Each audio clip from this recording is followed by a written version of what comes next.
what I think of it. Hold on. Probably a little bit later to the game this year when it comes to springtime renovations, but it's worth noting, it doesn't mean it's too late. It just means I'm not the first off the rank this year. And today, actually for the first time ever on channel, I've decided that I'm going to do a full KIKUYU lawn renovation. Now, as you guys know, KIKUYU isn't my first choice of grass, but plenty of you guys have KIKUYU, and it's really handy for me to go through the steps with you guys about how to get an amazing result. Now, we're probably about, what's today? Today is the 15th or 16th? 15th, 14th, there you go. 14th, whatever it is, it's going to be on the bottom of the screen, of November. So this lawn here now, although looks pretty good, we're going to take it down to dirt. We're going to do a core aeration. We're going to do sanding or top dressing. We're going to do scalping. We're going to do scarifying. I'm going to do the whole lot. And by Christmas time, this thing is going to be absolutely mint, absolutely nuts.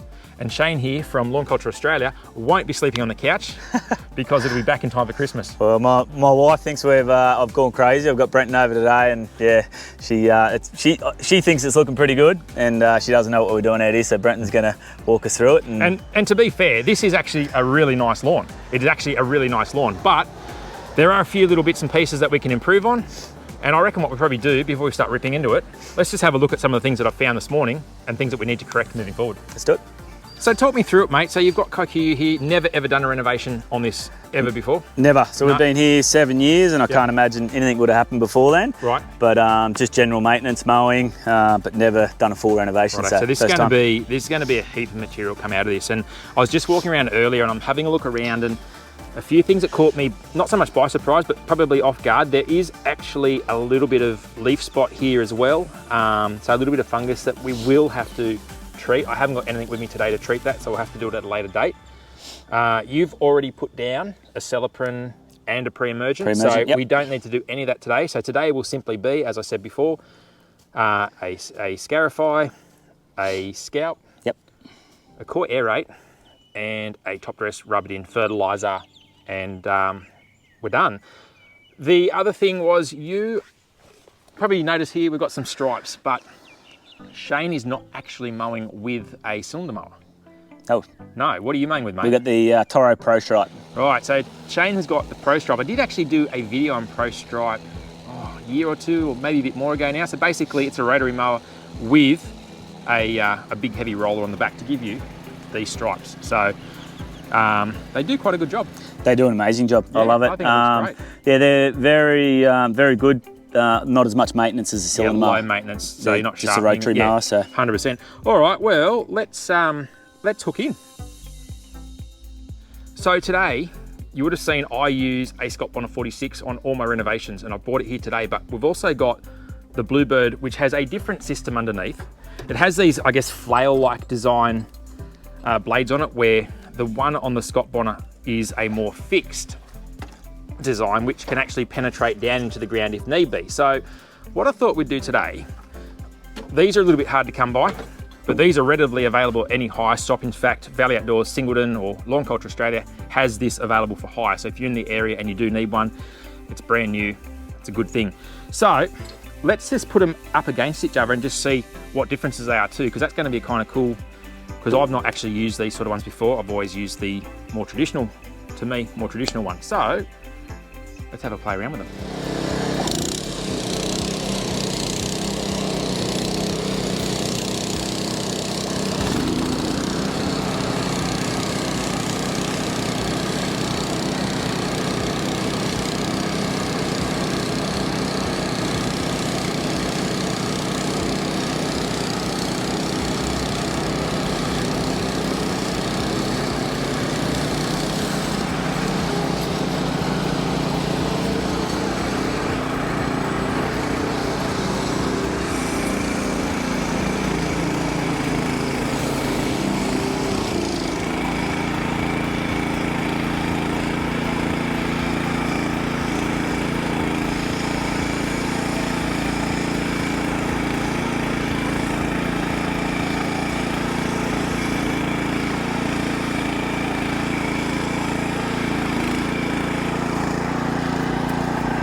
probably could go down one lower on yours. The only thing I'd say is you have to be a bit mindful that the spaces are, there's quite a big jump between each height, and we'll have a look, because this is just more of a, at the moment, we're just sort of finding our feet, working out the best possible height. I could probably even drop this 46 down a little bit more, but a few of the differences that come to mind, this is leaving, because the blades are so much thicker, you can see more pronounced cuts into the ground, and that's where that machine probably shines. It's designed for this sort of work day in, day out, whereas the 46 is designed to cover everything from a golf green to a bowling green.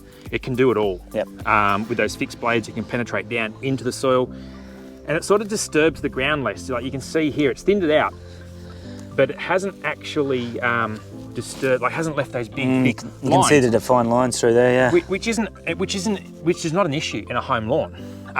As I said, we might just drop both of them down a tiny bit more. And we'll just find our ultimate setting, and then we'll hook right in and we'll thin it out, because I feel there's more to come out than what we've pulled up this round.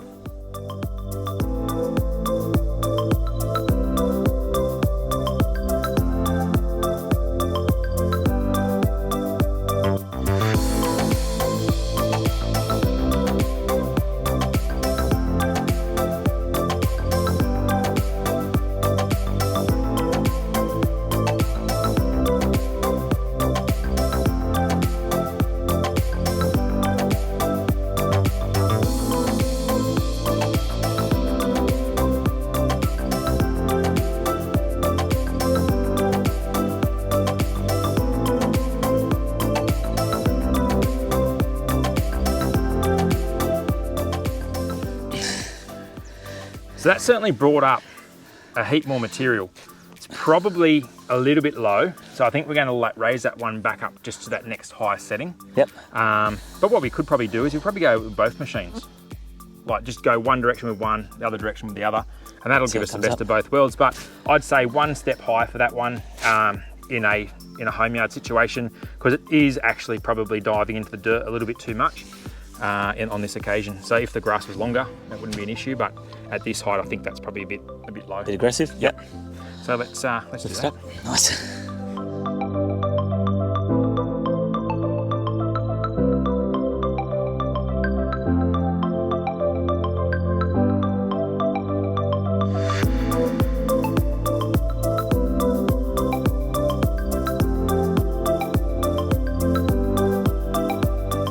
So mate, are you going to be on the couch tonight or what? Let's just say I'm happy Jen's at work at the moment. Yeah, she won't see your video for what, a couple of Saturdays? Yeah, it'll be a while till it comes out. But hey, tell me, what do you reckon? It's come up all right, to be fair. It has, yeah. There's a bit of thatch there, mate. Yeah, I reckon this house was built about 15 years ago.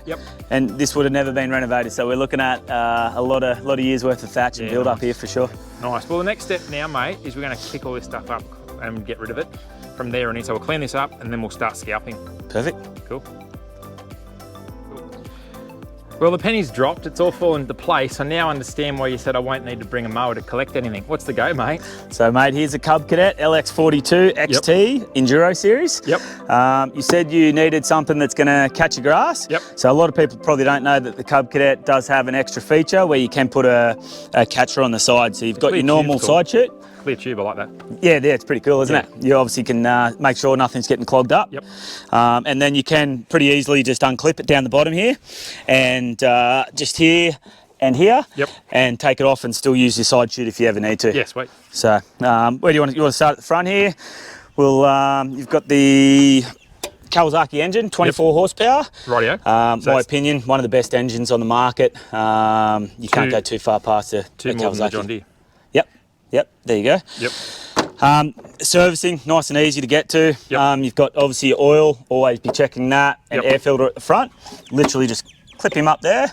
And it's just got one screw there that you can change out. So they're your two main servicing features on it. Oil filter down around the side there. So it's just a spin-off filter. Cool. Fab deck. Fully fabricated deck throughout. Obviously a lot more durable than the pressed metal. So they're more heavy duty, yeah? Definitely, yeah. And a washport. Washport on the side, and then you do have your front rollers as well. So if you were to hit anything, if you had a bit of rough terrain that you were going to hit. So cool.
Yeah, first day.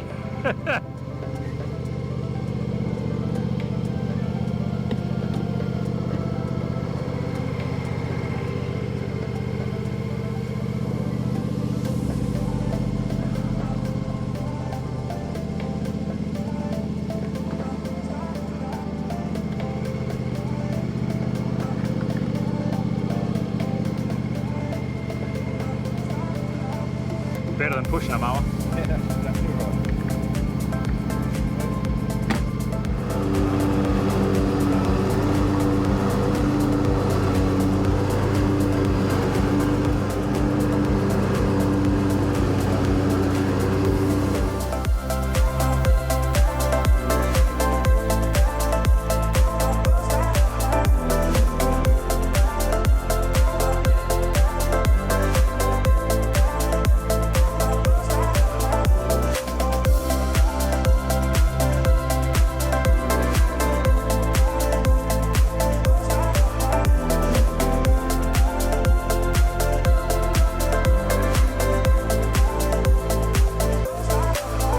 Okay, so we've come a fair way, mate. I've just run over this now at not the height we're going to finish at. I just took it down to get the bulk of this material out.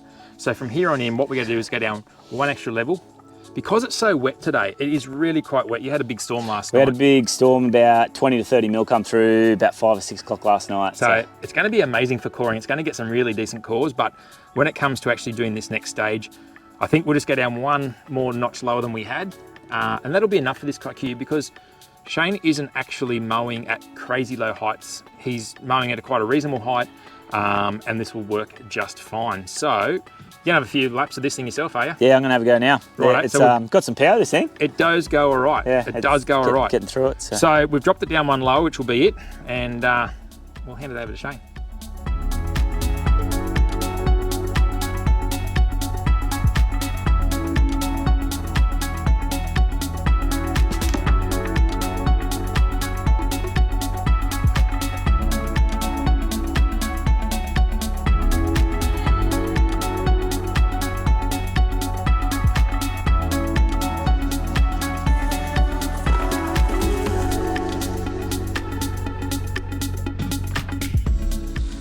Well, I never thought for 1 minute that I'd be crouching down next to one of these things. Words can't describe how much I dislike these Bluebird style corers. They're just, in my opinion, a bit cumbersome compared to some of the new more modern machines like the Plugger or so forth, but this is what we've got to work with today. As you can see, the ridiculous amount of rain last night, it is quite wet, quite soft, so expecting to get some pretty deep cores out of it. Now obviously core aeration is great for improving the airflow down to root zone, getting nutrients down into that soil, and also alleviating some compaction. So today we will be top dressing with what we could get, which is a triple wash sand.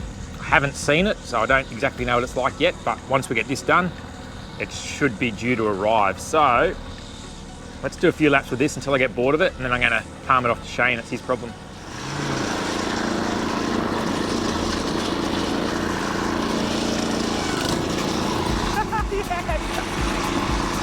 Hold on to it.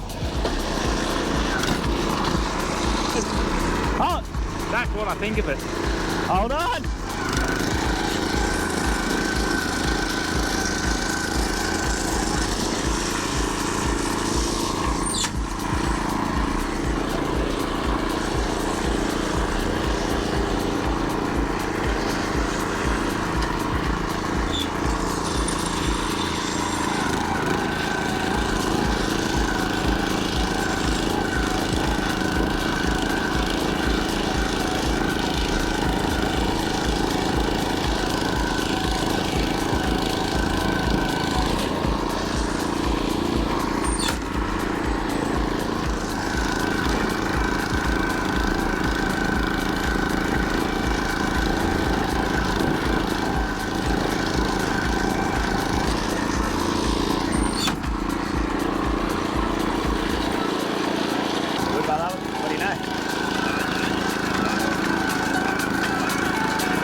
Well, as you saw there, that's a job you wouldn't even give to your worst enemy.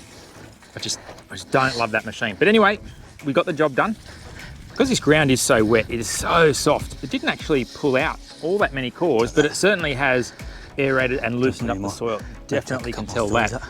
So once Shane's just there running around the edges with his level there, just sort of breaking up a few of the clumps that did actually happen to get pulled out with that machine. And we've got some sand on the way from here on in. Top dress, rub in, fertilise, irrigate, done.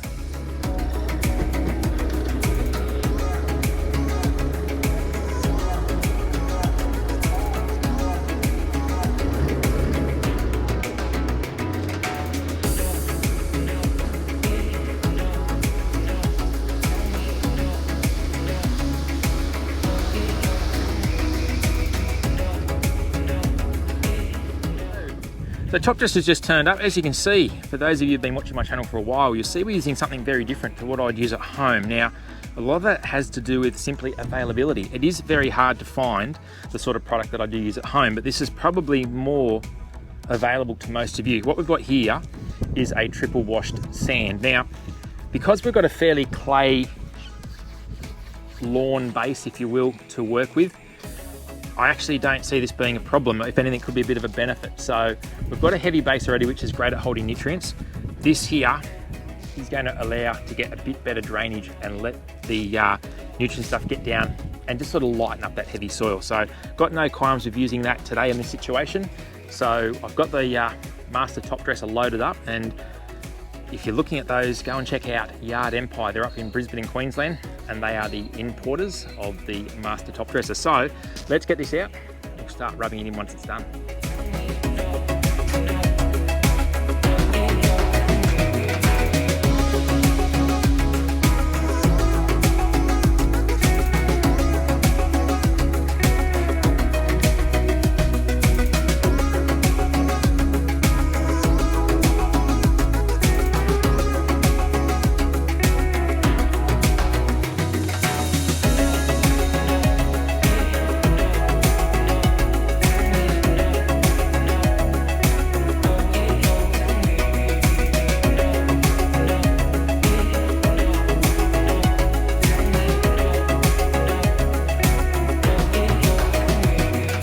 As you probably noticed there, it wasn't actually going through this spreader all that well. Now, this thing is a good spreader, but it is a bit fussy, and this sand is on the probably just a little bit too wet, to be honest. So we're just going to push on and persevere. I've sort of worked out if I don't fill it right to the top, it does seem to come through a little bit, but we'll push on. We're halfway there now and would have been finished by now, but unfortunately, when you get all that rain overnight, things don't always go to plan.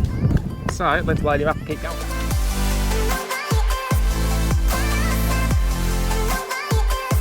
Well, unfortunately, I think on this occasion, the top dresser has beaten me. I just want to get this done, so I'm going to grab the shovel and go old school.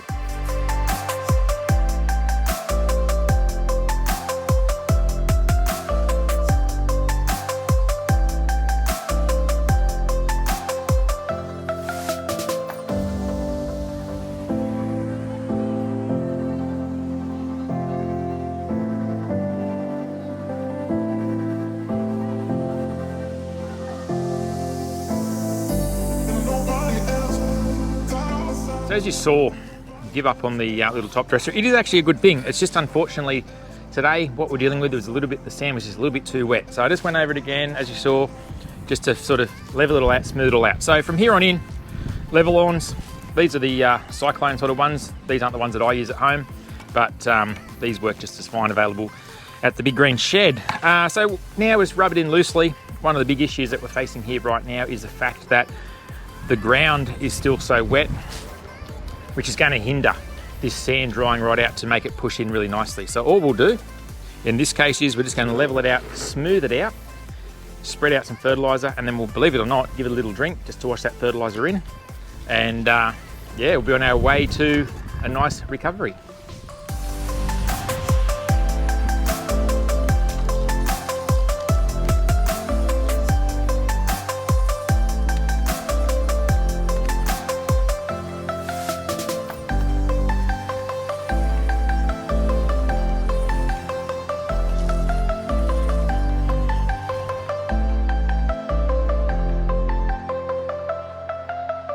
Okay, the final step in this KIKUYU lawn renovation, and probably one of the most critical, is a fertilizer application. Now, we don't want a slow release product. That's not what we're chasing here. We need something that has the ability to release up front and then sustain as it goes on.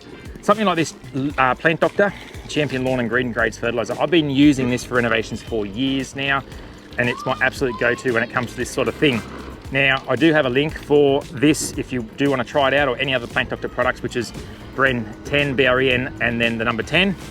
I'll put a link below in the description. I'm gonna try Shane's little hurdy-gurdy here. He's got one of these battery-operated hand spreaders. I'm keen to give it a go. So let's try it out. Let's get it in there, get it happening, and we're done.